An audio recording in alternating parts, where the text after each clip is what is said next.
Hey guys, what's going on? It's Karl here, back with another episode, another revisited review this time. This one is of the Moto Z. This one's the Moto Z Force. Depending on where you live, this might not even be out yet. It might be a Verizon exclusive, or for the rest of the reviewers around, this has been out now for the past 2 months. Unlocked versions of the Z and Z Force should be coming to you pretty shortly, but the key differences between both of these models, the Z Force is slightly thicker. This one's at 7mm. It also has a higher resolution camera at 21 megapixels. The front display, which we'll get to, this one has Shatter Shield on it. Would love to see more displays using the Shatter Shield tech. And the last major difference, this one has 3,500 milliamps of juice, which I will get to maybe now, I guess. Starting things off with the overall build and design of the phone, I think the Moto Zs are one of the coolest and funkiest designs, almost refreshing, of 2016, has turned so many heads, and I prefer the build of this over the S7 Edge, completely made out of aluminum. The back though is where it collects a ton of fingerprints, so either you can wrap it with a D-brand skin, works with all the cutouts on the bottom, this one's in my favorite colorway, or you can stick one of the Moto Mod color swaps on the back. This one has a grain finish, just clips right into place and adds a nice different touch. That will lead me into the second feature, and probably the most important reason why you would buy this phone is the modularity. I've always been super pumped about modular phones. I love the concept of swapping out pieces, and I think the Moto Zs have hit a home run of how modular phones should be designed and how they should be executed. The design of the phone actually dictates how the modularity works. This slightly large and obtrusive camera hump serves a good purpose of lining up and positioning each of the modules. On the bottom, you've got the smart connectors, which means you can hot swap out each of the modules, and you don't have to restart your phone like on the G5, which means you can simply snap something on, like so, and you don't have to miss a minute or even a second. Some of the modules that I've used, the first being a power bank, pretty self-explanatory, snap that on and it starts charging the battery. But the two that I really want to talk about, which I think are super cool, the first being a projector, line that up, snaps into place, and now you essentially have a projector. We now have a projection of what's going on my smartphone.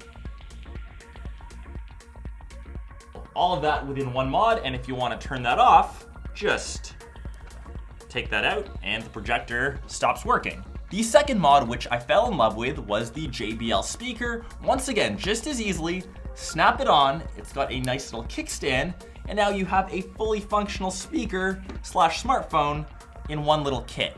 It doesn't sound as good as dedicated Bluetooth speakers, but it definitely sounds better than any standalone smartphone speaker. You can still fit this into one pocket. I won't lie, it is quite chunky, so if you've got tight jeans, you'll see an extra large bulge. But the nice thing is you don't have to carry around two different devices.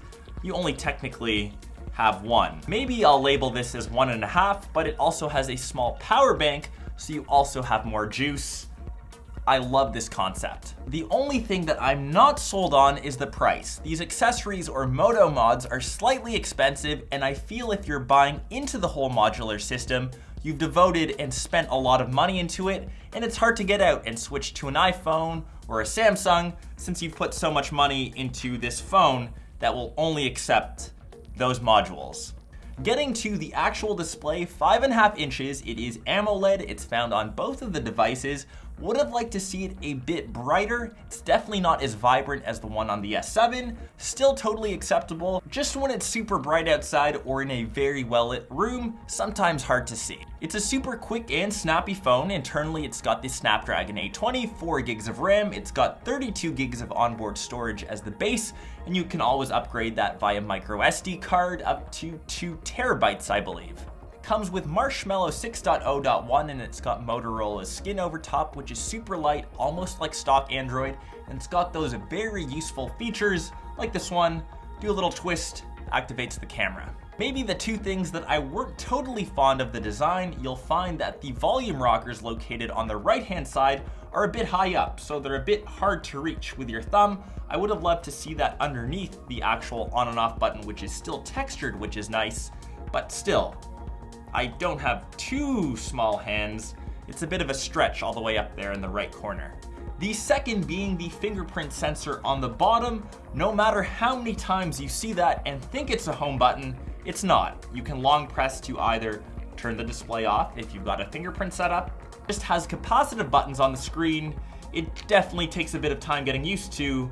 That is not an actual button you can press. One thing that you'll notice, Motorola beat Apple to the punch. This doesn't have a 3.5mm headphone jack, meaning Motorola was more courageous, or the first to be courageous. It does ship with this interesting little dongle. Super surprised I haven't lost it yet. I've been using mostly Bluetooth headphones paired with this phone. Camera quality across both devices, once again, just, I'm gonna say mediocre.